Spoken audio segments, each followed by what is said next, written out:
You've seen the gut affecting just about every other organ in the body, correct? There's no way it doesn't. Everything we deal with is immune system related, and 80-90% of our immune system is literally the gut microbiota and the anatomy, physiology of the whole GI tract, the gut. But fortunately now I'm so grateful for the peptides and like stem cells like yours and different really great tools. We can really calm things so much faster. I find our protocols work twice as fast now. That's so encouraging. That speaks volume of how far the science has come. No wonder people are biohacking, because we do have some really powerful tools available.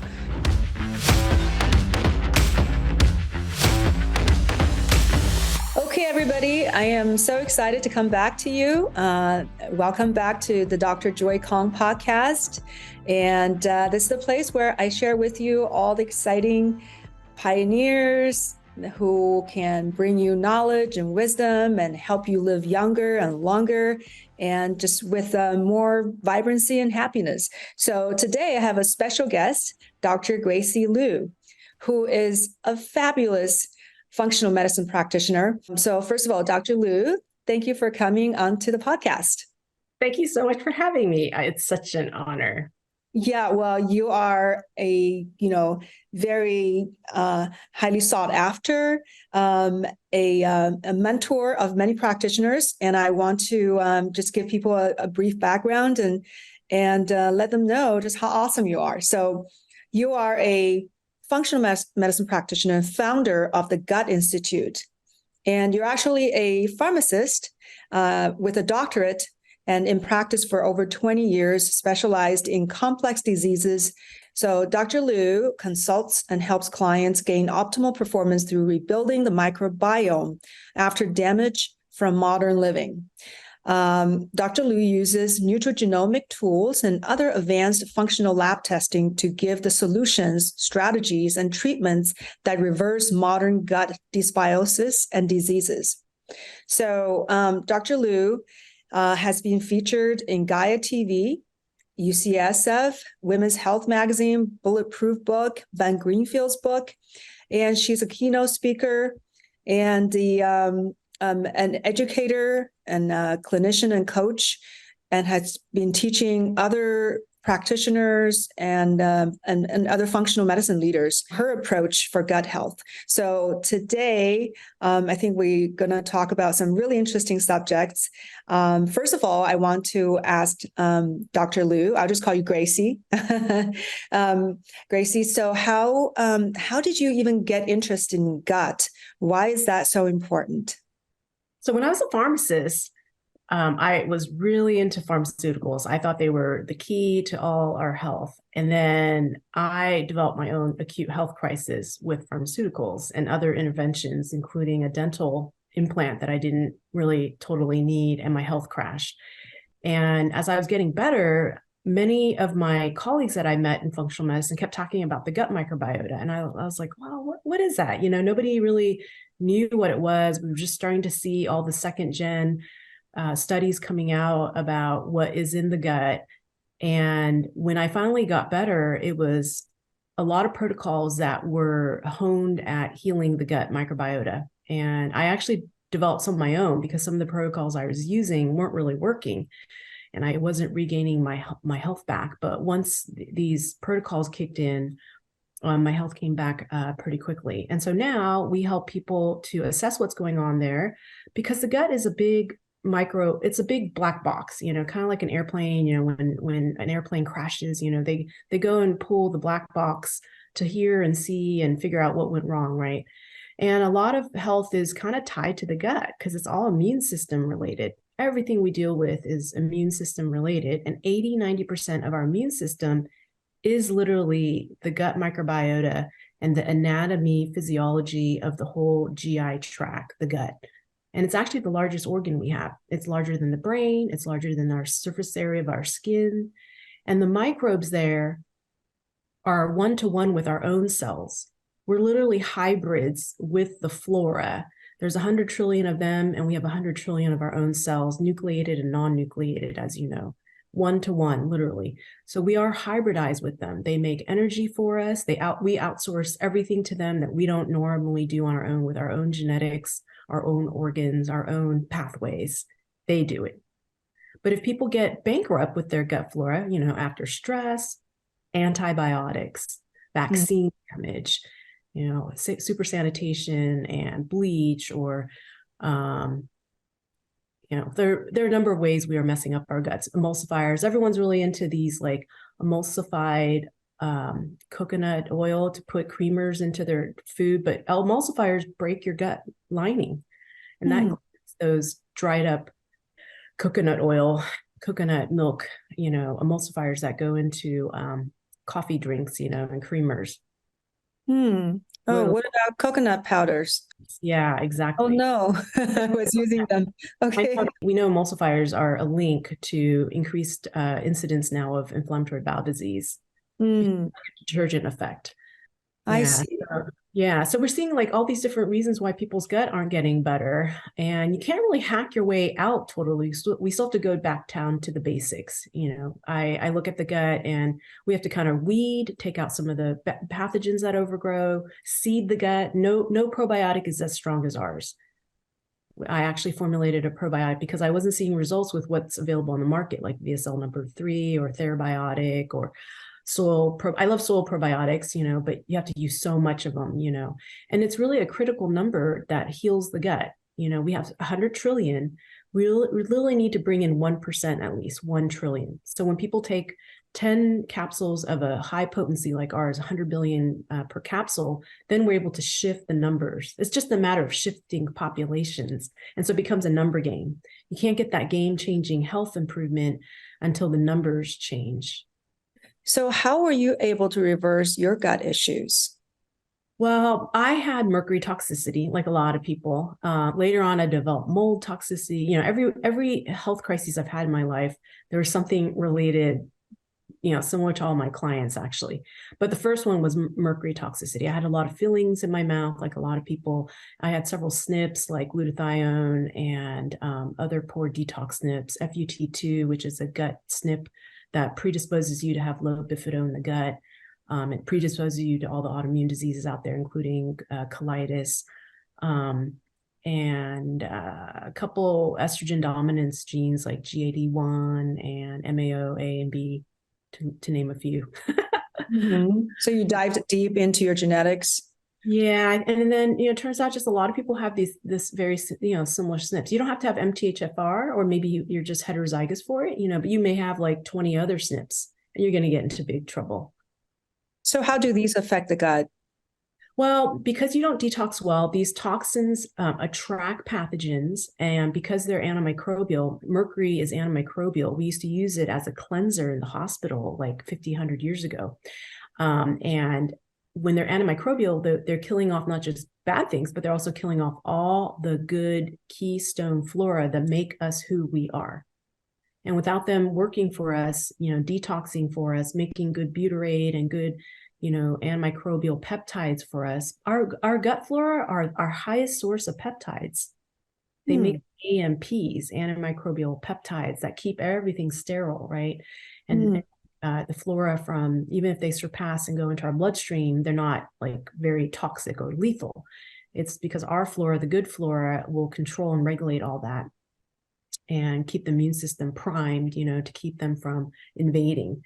So when we lose them and we lose the tightness of our gut lining, then all hell kind of breaks loose. There's a lot of invaders, and that's why people get ill and sick. And over time, we see hormones tank, because it takes a lot of energy. It's exhausting to keep a tight barrier and constant pathogen, invasion. So when we heal the gut, I'll often see free testosterone for men triple.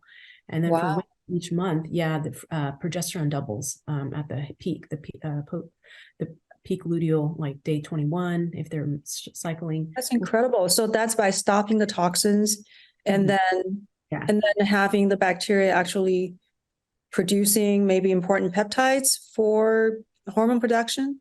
Yeah, well, they're keeping the lining tight. So without, it's like the Great Wall of China, right? We're both like related to China.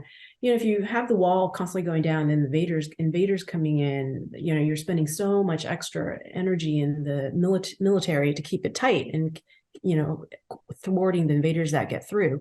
That's like our gut lining too. We're not meant to have undigested food or flora in the gut going into the body, into the bloodstream. It takes so much energy. It's very, very exhausting. So once we tighten the gut, I have various protocols that help with that. But the main one is to reinstall the probiotics that belong at that lining, the lining level.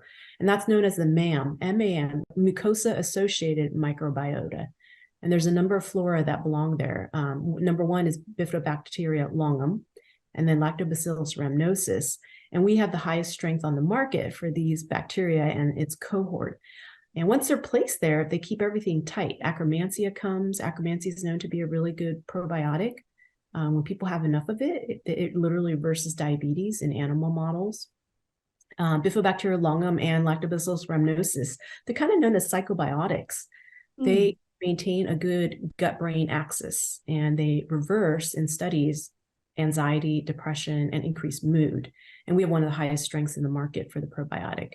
And so when people don't have these, they're not feeling so calm. They have akathisia, they're restless, they don't know why. They have ADD and lack of focus and brain fog. But once we get these back in, the lining of the gut tightens, zonulin goes down, all these really good things happen. And then they tell me like, oh my gosh, Grace, I'm singing in my car again. I feel happy again. I didn't realize I'm so, my mood was so low, or, I had poor focus. They didn't realize it. They had gotten so used to it for 10, 20, 30 years, let's say. Yeah. So when you were fixing your gut, did you do it through food, or do you take high strength probiotics? Like what was your approach? Our gut is an ecosystem, just like our skin, our sinuses, ear, nose, throat. There's a whole terrain and ecosystem there, kind of like a rainforest. So when I did testing, it turned out I had a lot of parasites and a lot of fungal overgrowth on the OAT test, the organic acid test. And when I was digging deep in the ecosystem about them, I had H. pylori. H. pylori lives inside Candida. In fact, many pathogens live within another pathogen. Lyme, we know it's an intracellular, it lives in other bacteria, but Lyme may also live in our mucosa cells. It may also live in certain parasites.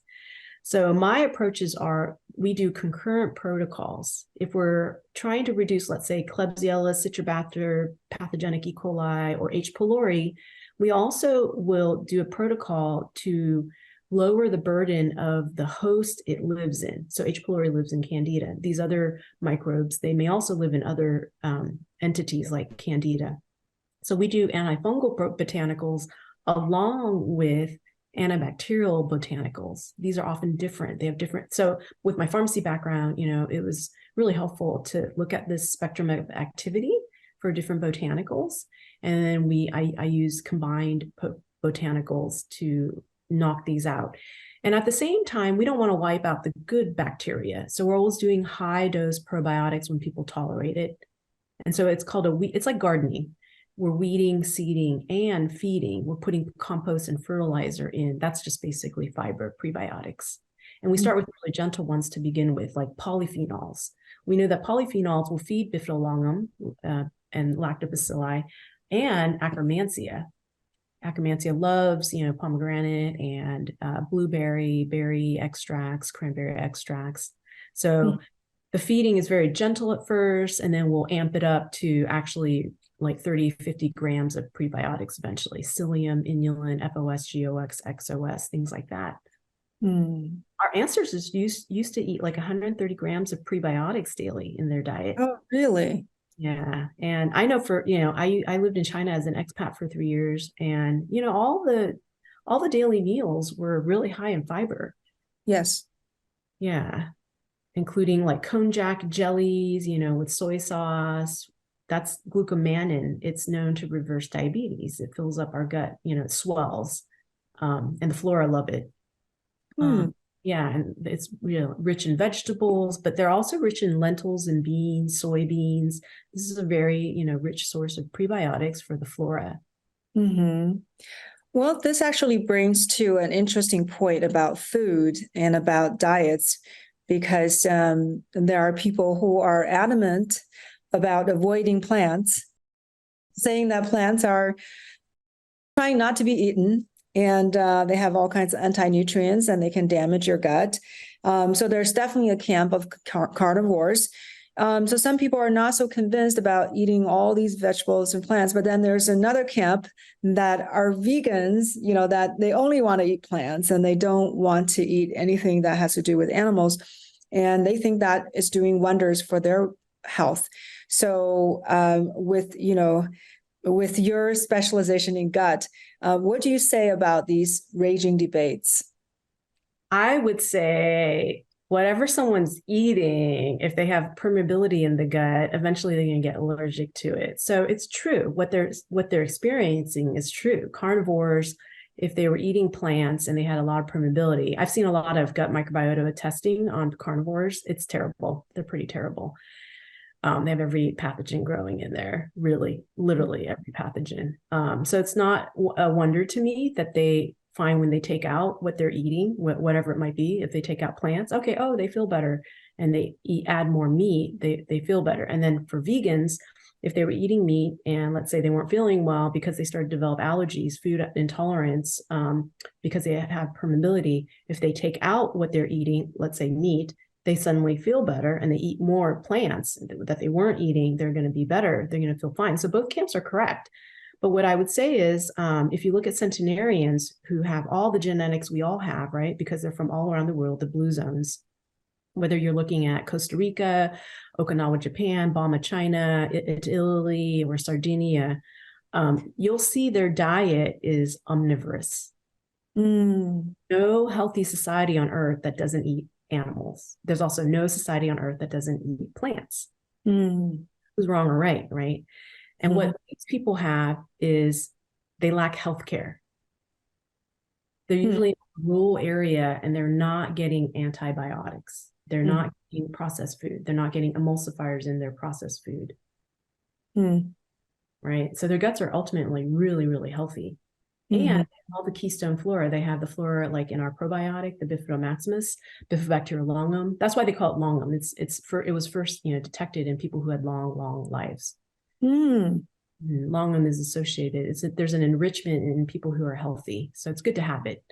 It's a keystone. It feeds other flora, actually. It makes something on the outside of its shell called exopolysaccharides, EPS. So they have something called the bifid shunt, which takes monosaccharides, fructose, glucose, and others, and transforms them into good food for others between meals, other flora to eat between meals. It's known as exopolysaccharides.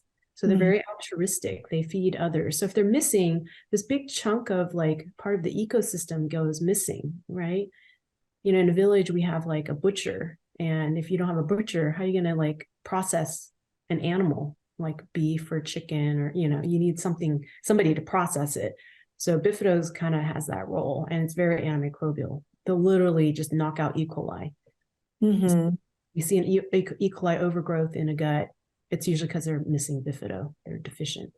So I think carnivores, they don't tolerate oxalate-rich foods. Well, if we look at their gut, they're missing oxalate-degrading bacteria. I have 5 oxalate-degrading bacteria in our Bifidobacterium probiotic. Bifidobacterium longum is an oxalate degrader, so is Lactobacillus rhamnosus. And what studies show is even one round of antibiotics will knock these species out, and people instantly become stone formers. Their urine is detected to have hypoxaluria. They're more prone to these calcifications, and it could be in peripheral vasculature, breast tissue, that becomes fibrocystic breast disease, or if they're prone, it can be a kidney stone later. I see. So you have formulated probiotics. What were you disappointed by the probiotics on the market? Yeah, I was not getting hardly any results with what was on the market. And many had strep in it because strep actually is not a native to humans. Streptococcus thermophilus is just the food grade type of probiotic, and it's super cheap. And it's in all the probiotics out there. And certain clients, they had pandas or they were adults and they had pandas and autoimmune against certain flora like Epstein-Barr or strep. And certain clients actually got worse with certain probiotics. I couldn't figure out why. And then we tested their anti-strep antibody. They had anti-strep antibodies.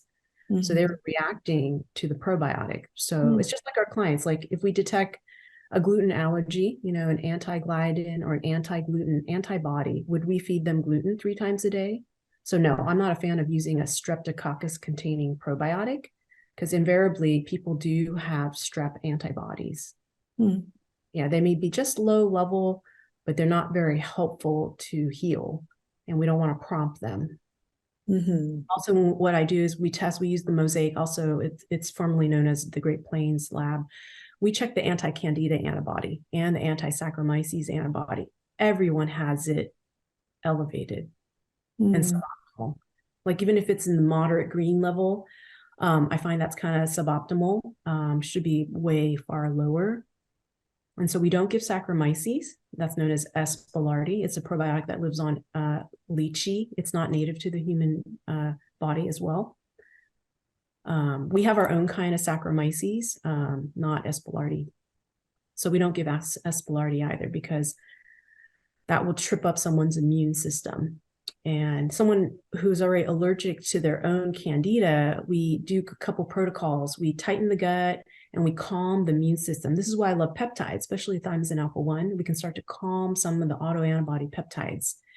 A lot of infertility people, they are women who are infertile or men who are infertile. They have antibodies to their partner's sperm. If someone wants to get fertile, you got to look at why they are leaky. When you have leaky gut, you have leaky vagina. When you have leaky gut, you also have leaky brain. You also have leaky thyroid. Any autoimmune disease is also related to the gut. We want to tighten the gut, then we tighten the other organ that's being affected. But you want to lower those antibodies so that the body's not attacking, right, the external force anymore. And that's what my job is. Like we heal the gut, heal the immune system, which is the gut, and have it stop being hypervigilant. Just calm it, yeah. And then people feel great. That's how my health journey ended. I stopped reacting to everything. A lot of times people tell us like, wow, Grace, it's the first time I don't have to take my Benadryl, for my seasonal allergies. Everyone around them has terrible seasonal allergies, but they're fine for the first time. 20, 30, 40 years, they were allergic to everything. But once we heal the gut, they don't have these allergies anymore. Or let's say an anaphylactic fish or peanut oil allergy. Those are horrible. People have to carry EpiPens everywhere, but once they heal the gut and go through our protocols, they don't really need those anymore. Yeah. And now you've seen the gut affecting just about every other organ in the body, correct? There's no way it doesn't. Yeah. It's unfortunately, it's our immune system. But fortunately now I'm so grateful for the peptides and like stem cells like yours and different really great tools. We can really calm things so much faster. I find our protocols work twice as fast now. We get people healed up so much quickly from whether it's SIRS or mast cell, mold, Lyme, whatever it might be, low hormones. And we're able to reverse things so much quicker and faster now. It's not hard. Not it was like 10, 20 years ago. That's amazing. That's so encouraging. That speaks volume of how far the science has come. Yeah, no wonder people are biohacking, because we do have some really powerful tools available, including stem cells and peptides and, and all the things that you're doing and all the, there's so many, energy medicine, right? There's so much going on.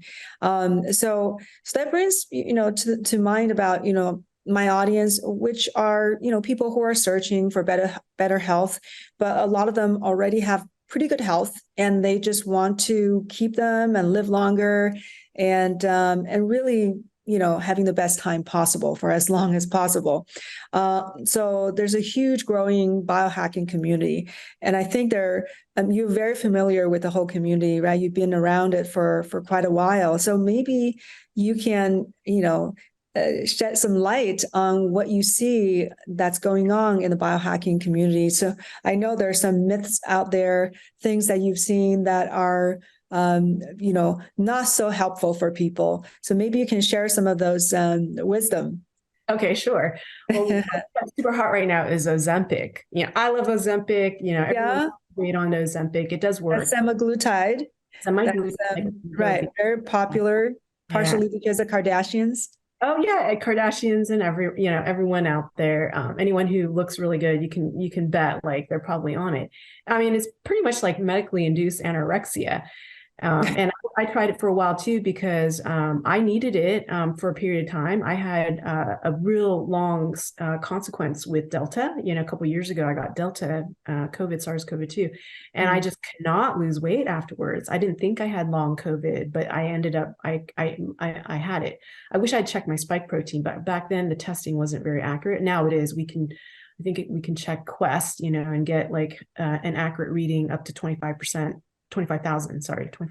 and see what the levels are.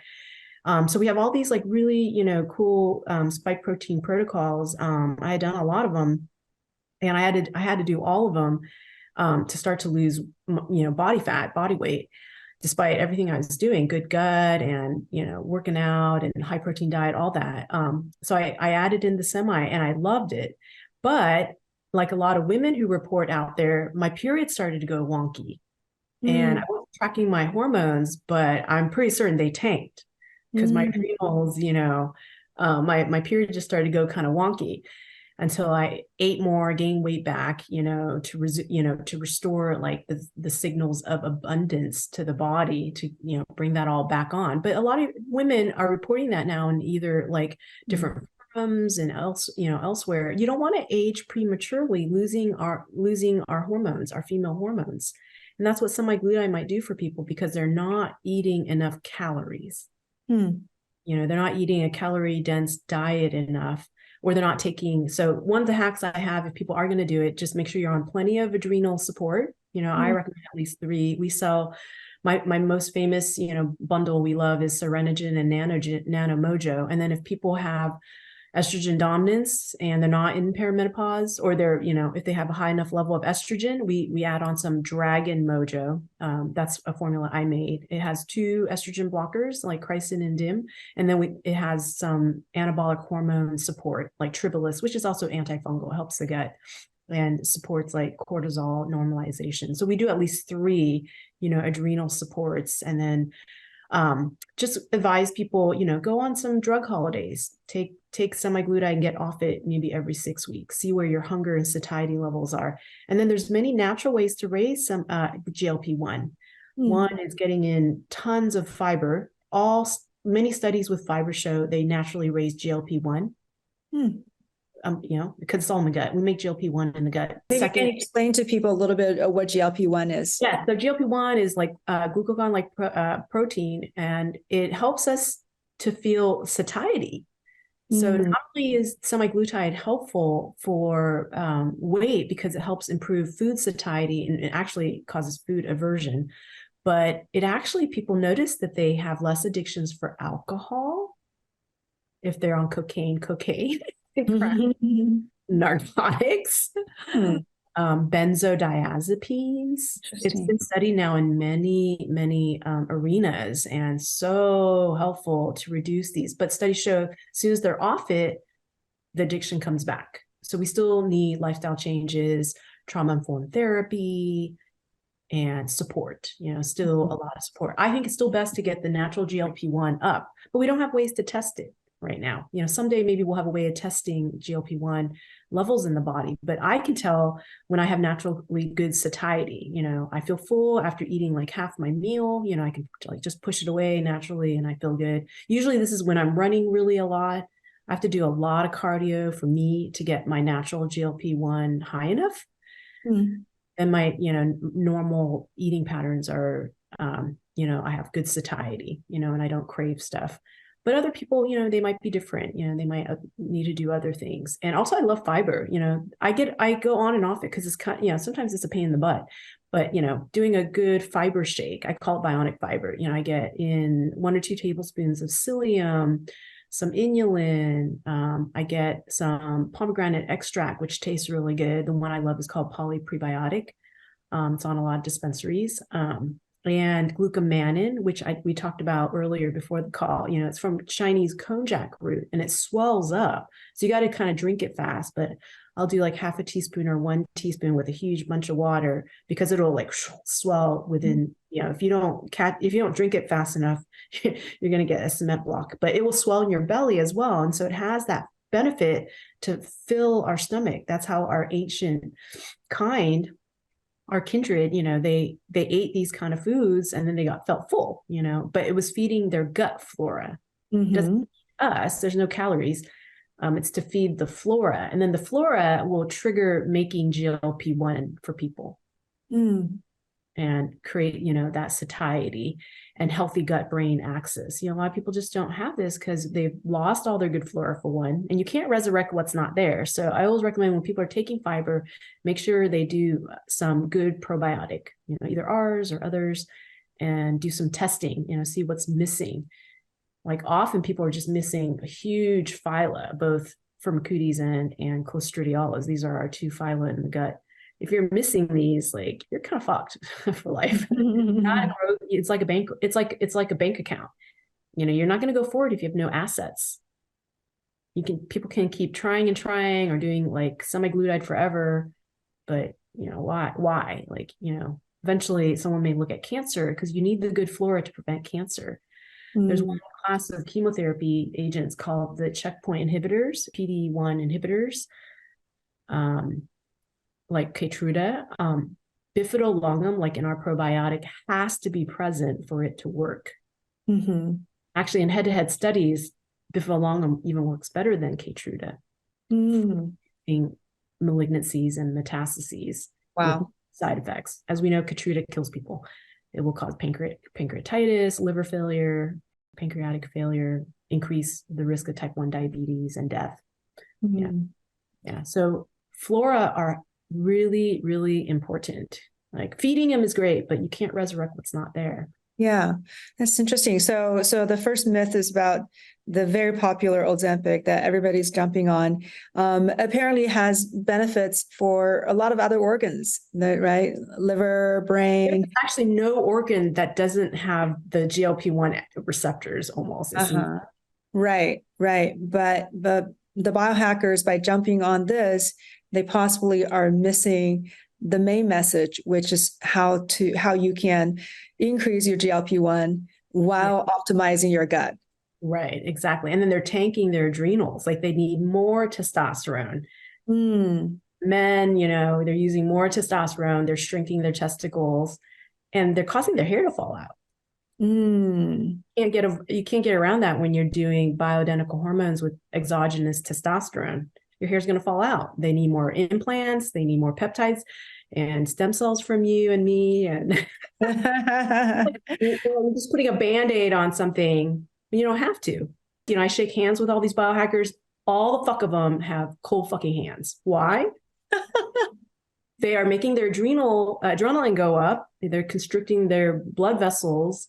And so their hands can't stay warm. Their adrenals just tank. They suck. And if your adrenals suck, you have cortisol dysregulation. Now you're causing leaky gut. Definitely a lot of people have cold hand issues. And you think it's because people often talk about thyroid. Thyroid, it's everything. HPPAT, right? Axis. It's all of it. It's all interrelated. It's to keep us like at our best, these pathways. But once we, you know, one can take over for another temporarily, but they can't like forever and ever and ever. Yeah. Very interesting. Okay. So Ozempic is one of the interesting trends that you are shedding some lights on. Anything else that we're getting the dual agonists like tirzepatide. Okay. All right, Mounjaro. We're coming out now with all the triple agonists. The pharma industry is relentless. This is not going to end. Like this is like $100 billion industry in the next few years. Wow. It's huge. Yeah. And I love tirzepatide as well. It has had great benefits for certain clients of mine. Even for me, I tried it. Yeah. But it's even more stronger, and it will block glucagon. Glucagon is our natural way to raise our glucose. And for those who have like impaired liver function because of like non-alcoholic fatty liver disease, which is related to gut problems, of course, candida and fungal overgrowth, mold overgrowth, and Klebsiella citrobacter E. coli, all these bacteria that make alcohol and aldehydes that are fibrosing the liver, and candida that's fibrosing the liver. If their liver's already compromised, they don't have a lot of gluconeogenesis going on there. Now you add on tirzepatide, which blocks glucagon really effectively, which is great if you're diabetic. That's what tirzepatide was created for. But in people who are healthy, what happens is, what I notice, I hit a wall, like my glucose tanks so low. So we have a lot of reports of people, their blood sugars are below 50. You can get into a car accident, or you add a little alcohol, because alcohol also has a hypoglycemic effect, or all these, I'm not saying dumbass, but biohackers are really into taking metformin or really high dose berberine, are tanking their blood sugars, and they think they're fine. They are not fine. They are on the blinkers of really low hypoglycemia. Well, it seems people are quite proud of having very low blood sugars, right? Because supposedly the optimal level when you're fasting should be under 86. So it's almost, I just heard somebody, did a consultation. Someone was saying that her blood sugars, 60, 65, 70. You can't grow muscles without your surge of insulin. We have daily circadian rhythms of it. We're not always tanked all the time. We have rhythms of everything. So people ignore the three R's I teach about are resurrecting, recolonizing the gut. The other is honoring the rhythms of all the hormones, peptides in the body, right? And so the rhythms are key, because, if you're missing some of the rhythms, you're not going to have longevity. They're missing a big rhythm, which is shuttling the, information and amino acids into the muscles. And that's what metformin showed. When people were pumping weights, they weren't getting muscle growth if they were on metformin. Right. But what about the longevity benefits? What's the verdict? Yeah, we have C. elegans study. Oh, fuck. We're not C. elegans. We're not C. elegans at all. We have lots of failures where it doesn't translate. There's not laboratory translation over to humans. Okay. So you're not a big fan of metformin for longevity as a longevity enhancer. Metformin is also very antimicrobial. Mm-hmm. I don't believe in taking an antibiotic forever. Okay. And what about berberine? Very similar? It's very antimicrobial as much as metformin. Yeah. And so some studies show there's adverse effects now with berberine on the microbiome. Well, it's because, if they're not seeding and, feeding the gut well while they're on it, it's going to have the same effect to get people where they are, right? Like how we got into the problems with antibiotic overutilization. They're killing off some of their good flora. Yeah. Well, berberine is very popular. People are using it to lower lipids, right? Lowering blood sugar. Should people take it? What are your thoughts? I look at the centenarians. Are they taking berberine daily? Usually no. Okay. All right. So I love our protocols that mimic the centenarians. There's a lot of reasons why it works for them, right? Why they're having great health. And there's actually a really great Harvard longevity study. Really what it showed was diet, supplements, and medications really made no difference to longevity. You know what made a difference? Exercise? Time. Oh, people. Yes, quality of the relationships, not their dog, not their fucking hamster. It's with other people. Interesting. Okay. The elders in the tribe. Okay. Well, that changed a lot of food for thoughts for biohackers. Yeah, and I bet they have great HRVs because it's all about the heart, right? Feeling the feelings when they're together, the emotional connections. A pill for that. Okay. We tried doing oxytocin with our clients, nasal, injection, vaginal, blah, blah, blah, blah, blah. It doesn't work. You can't fake oxytocin. It has to be real, emotional, face-to-face, hearing each other, touching one another connection. Yeah. Okay. Any other myths that you like to bust? Enough for now. Yeah, that's okay. Okay, great. So for people who are looking at, getting younger, and maybe getting younger in all their organs, including maybe fertility. And so what's your suggestion for them? So I'm into testing, not guessing. So, there's a lot of battery of lab tests that I love to run on people. They're very similar to the Horvath clock, and we can really assess globally, how someone's doing. And I would put on there, I don't think the Horvath clock has the HRV, but it's really important to look at the HRV data. Because when there's a struggle to get that better, that's usually because there's some like trauma, that hasn't been addressed, and the emotional connections that person has is kind of limited or, kind of struggling or challenged, right? And once that gets better, so many things get better because our HRV numbers tie to the vagal nerve. And when the vagal nerve is optimally really healthy, that's the connection to our parasympathetic nervous system and to our gut. The gut heals. There's more tightening, zonulin goes down. The pathogens will naturally just lower. We don't need as many protocols. And then the good flora, they flourish better when the parasympathetic, that's our rest and digest nervous system. And, a lot of people, they're just like running. They're like, go, go, go, go, go. So their adrenaline cortisol is just like on max overdrive, in this, I live in the Bay Area, so Silicon Valley, and there's a lot of people until they sell their startup or whatever, retire early, they're just like, go, go, go, go, go, from one startup to the next startup. And it doesn't help their longevity, to have their nervous system like that, even though they may enjoy the high of it, right? So testing, I think, is great because it'll show us the dashboard, really what's going on. And then we can work with that, optimize things. So when I look at people, there's like, 90 to 110 different systems, and now we're so lucky. We have the peptides, we have stem cells, we have plasmalogens, we have all these really great tools, a whole bunch of Chinese medicine, Russian medicine, Native American botanical medicine, and bioregulators. I love these bioregulators to help bring certain organs like back online, and gut bioregulators, gut hormones and all these things. And I like to teach, how to use these. One little known, okay, here's a myth. When someone has mast cell and mold, Lyme issues, we really can't use a lot of BPC. Their mast cells are already turned on. BPC actually recruits more mast cells. There's actually an increase in inflammation or intolerance when BPC is put on. So we kind of avoid that. We go with safer peptides like TA1 first, calm the mast cells, and then we use other peptides later, And then I look at head injuries, healing where we get our whole HPPA axis is really important.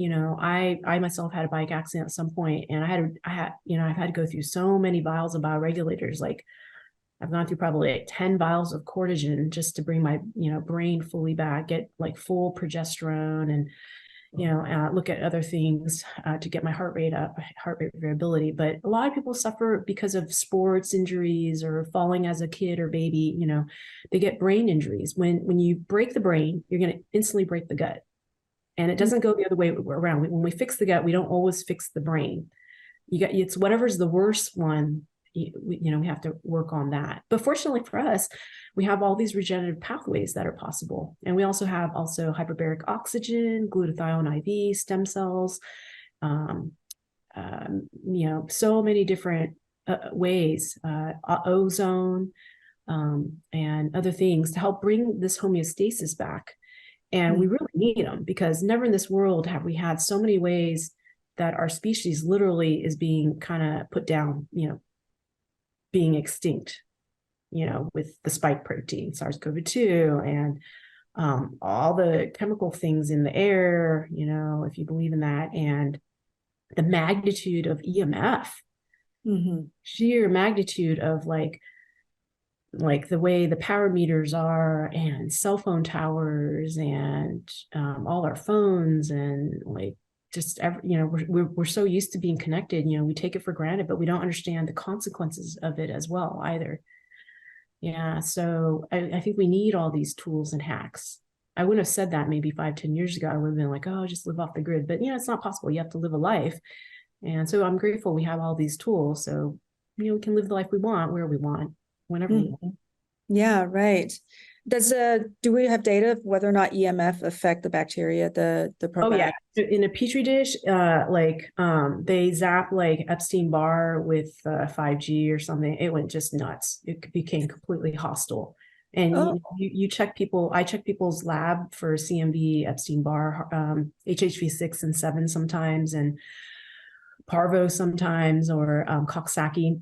Chronic activation across the board. Our bodies just can't handle it. That's incredible. Yeah, it's like you're like a hard drive going crazy. You can't open any windows at all. Well, that's like all our clients. No wonder they feel fucked up and tired and fatigued and can't have a baby or can't focus for their, startup or make decisions, can't have great athletic performance if they're an athlete. They have all the genetics and great training and coaches, but their body's going through something. You really know what it is. You don't want to just keep throwing targets at the wall blind. It can all be very refined. It can all be very, very, very targeted. Yeah, instead of energy and time. Yeah. Gosh, you're such a wealth of information. So how do people work with you, to really benefit from your vast, amount of expertise? They could reach out to us at our website, info@thegutinstitute.com, and just book a call. Yeah, we'd love to meet people because there's so many different solutions out there. A lot of times, people have tried to look on their own, and it's really difficult. Yeah, I want to work with you. I want to, I'm a biohacker, I want to optimize. So I really, I've been very impressed with your level of knowledge and just, your approach. So I really appreciate you being on the guest and, giving us some really, really helpful information. Very interesting. So I want to thank you. You're so welcome. By all that you do, Joy. You're amazing. Like all that you run and all that you offer for people and looking amazing and like helping us feel so good. Yeah, you're awesome. Awesome. Thank you. Well, we're here all about having more joy, right? Otherwise, what's the point? Yeah. So thank you for what you do. And thank you for being such a great guest. You're so welcome. Thank you.